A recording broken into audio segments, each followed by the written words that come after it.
Hey, it's Dr. Tracy. And if you've ended a relationship with someone who made you doubt yourself, question your worth, or you had to walk on eggshells just to keep the peace, please take a breath with me because what you're feeling right now is real and it makes sense. Healing from a toxic or narcissistic relationship is not just the emotional work that you need to do, but it's also the nervous system work. And so a lot of people come to me saying, I've ended this relationship with this toxic person.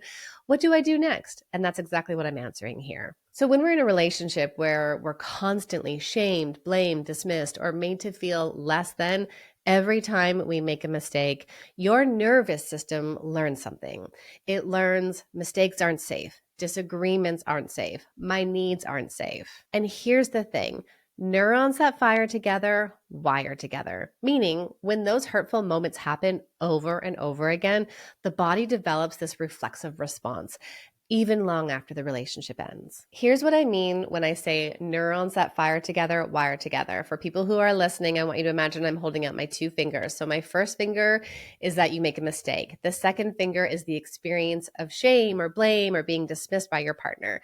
Over time, this continues to repeat. And there's a wiring that happens in your brain. So I'm taking a string, actually, it's a cord that I found, and I'm wrapping it around those two fingers. And every time this experience happens, this is what happens in your brain.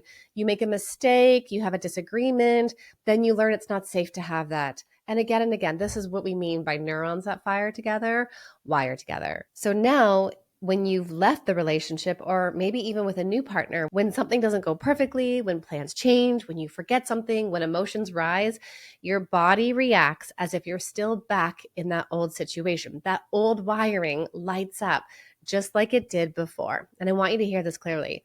You're not broken. You're simply responding from conditioning that kept you safe because those wired together. But now here's the thing. The work is we want to do this rewiring, and that takes practice.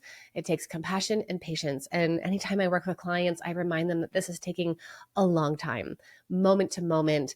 These are the tiny micro moments with your partner.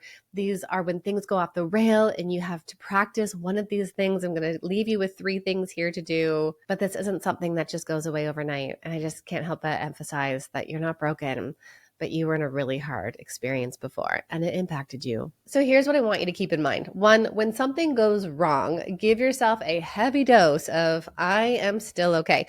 You can say it out loud. I'm putting my hand on my heart.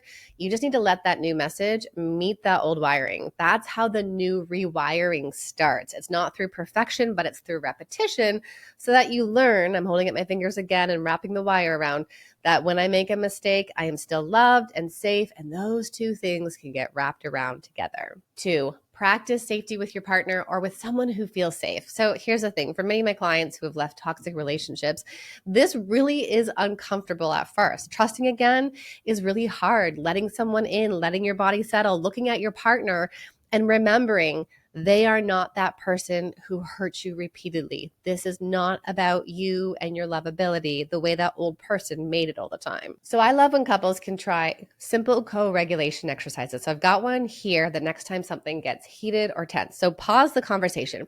I literally hold my hand up and I say, okay, wait, pause, hang on. Place your hands gently on each other's chest. Listen, this is going to feel maybe a little awkward at first, but I want you to try it. Put your hand on each other's chest. Sit across from each other. Look into each other's eyes. Just focus looking into your partner's eyes and breathe together for 60 seconds. Sometimes I get my clients to put their foreheads together and to look into each other's eyes, and it does feel difficult when you first start to do it. But here's the thing. Even though it feels forced, it feels silly, it is one of the most powerful ways for you to retrain your nervous system so that you can start recognizing connection can be safe. And I don't have to protect myself the same way I used to before. Okay, number 3, I want you to continue releasing that stored stress from your body. I'm intentionally taking my arms and moving them down. Those toxic relationships leave residue, not just in your mind, but also in the way you breathe, in your posture, in your muscles. And healing is both the connection between mind and body. So I tell my clients all the time, go find movement every single day. Do a daily walk to discharge tension. Do some breath work to soothe the anxiety before it spirals.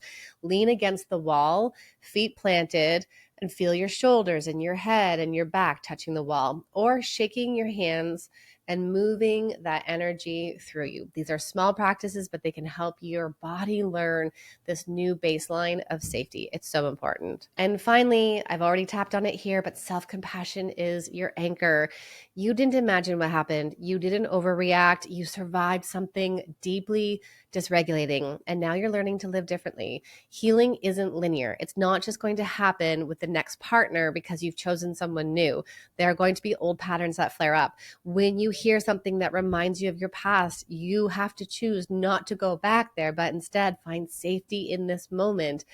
But being kind to yourself, not critical, because the criticism keeps you even more stuck. And remember this, every time you pause, you breathe, you choose kindness towards yourself, you're actually creating this new pathway in your nervous system. Here's what I want to leave you with. You deserve relationships where mistakes are just mistakes, where conflict doesn't threaten your entire worth, where safety and security and soothing and being seen is mutual. It's part of both of your worlds, and it's consistent and not pulled out from you just because something was hard. And I'll finish this here. You're doing this work. It's hard, and I'm proud of you. Thank you for joining me here today. Thank you for clicking play. I'll see you next time.